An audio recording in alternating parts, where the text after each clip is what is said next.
հիմնիկան, ապագան, հեռանկարները, դերևս գուցե ինչ քայլեր անհրաժեշտ ձեռնարկել դրանք էլ ավելի խորացնելու եւ զարգացնելու համար։ Խնդրեմ։ Yes, thank you so much for your question, and thank you for inviting me to these panel discussions. These are not very ordinary discussions that taking place at a very crucial juncture of regional developments, and therefore this exchange is very important. To hear each other, to listen to each other, to hear each other, to feel each other, and to realign our interests and expectations as much as possible.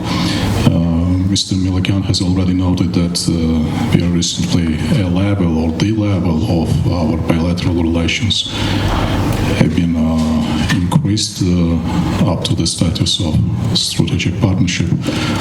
Although frankly speaking, we've not seen what is in black and white, so we would very much welcome if any side or upon mutual consent that memorandum or any document which has been signed would be published. That would give us a better basis to have a more qualified and more competent judgment. Nevertheless, this step in that direction is very much welcome for a number of considerations.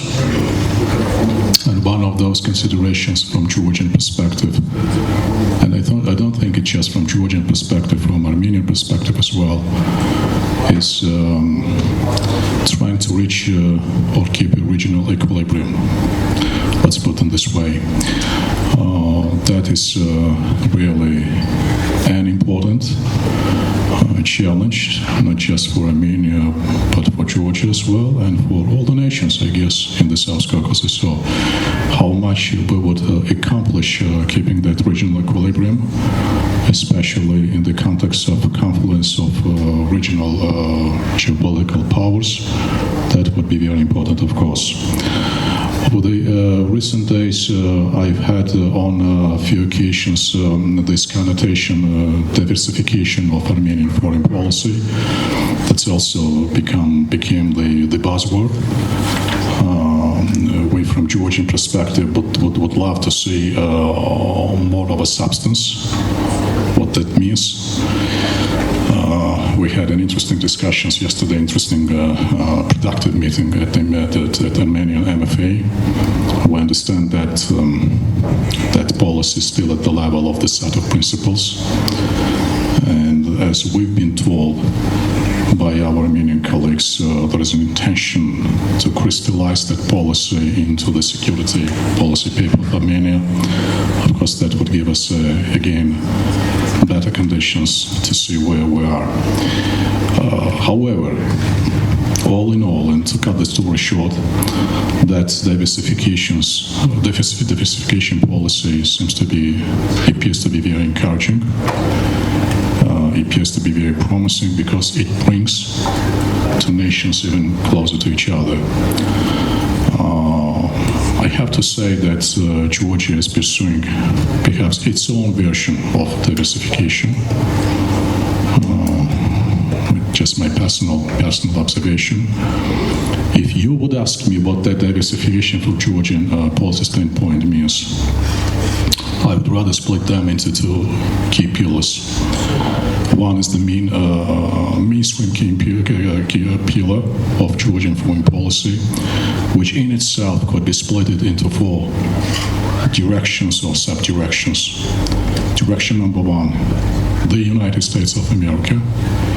We have a strategic partnership charter, and we're very much committed to build up on the potentials of the charter. Regardless who likes that or do not like, and there are few people who do not like, we have to build up because the sustainability of Georgian sovereignty over the last 3 decades have been very much and heavily premised on that support and that cooperation. The second pillar is the European Union. We're on the path of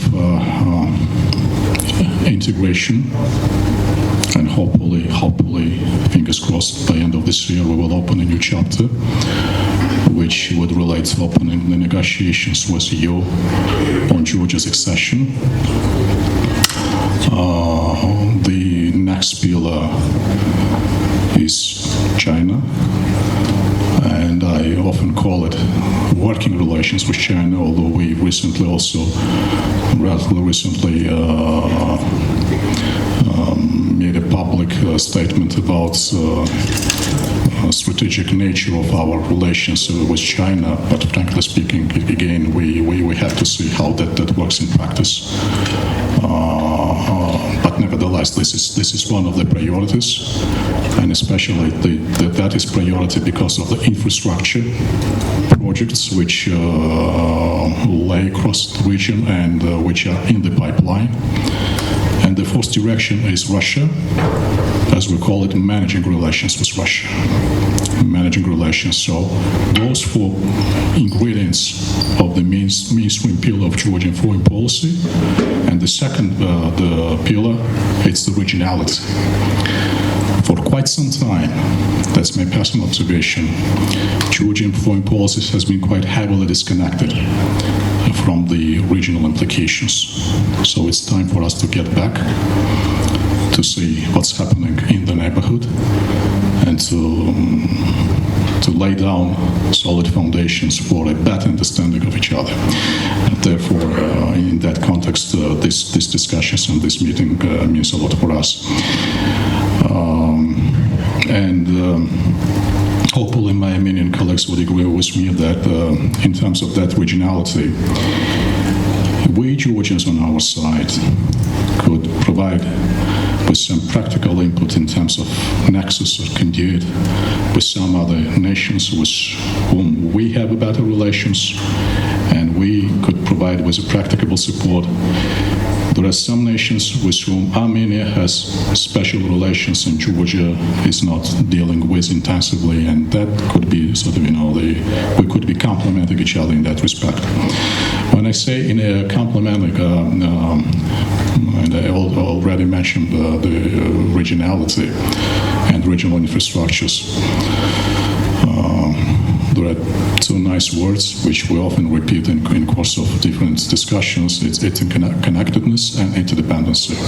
Probably interdependency is not very nice for obvious reasons, but interconnectedness.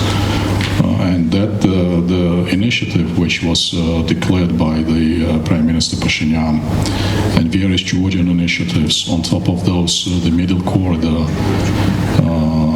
plans for constructing Anaklia, deep water port, etc., Black Sea electricity cable.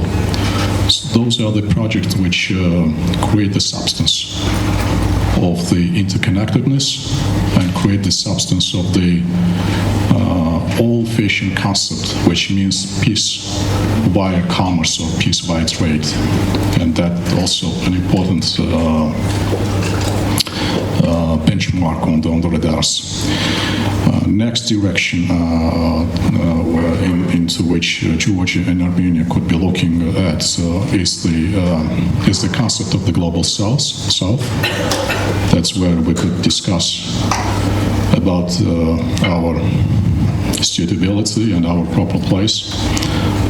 So I think that is also promising venue in many respects to speak about, to identify our joint efforts in the context of the formation or development of the global south.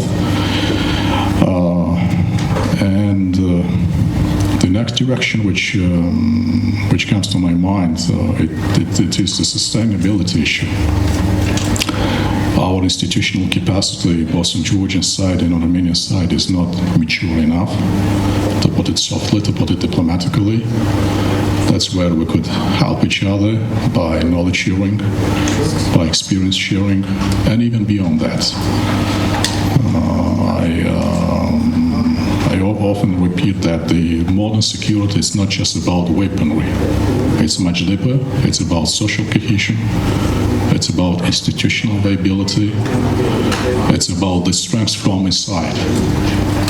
And I think that in that respect, since where the two nations are closely connected in this very robust and volatile part of the world, standing next to each other, not just emotionally, but practice-wise, to counter the hybrid warfare, various malign influences, etc., etc. That would be very critical as well in terms of our bilateral relations.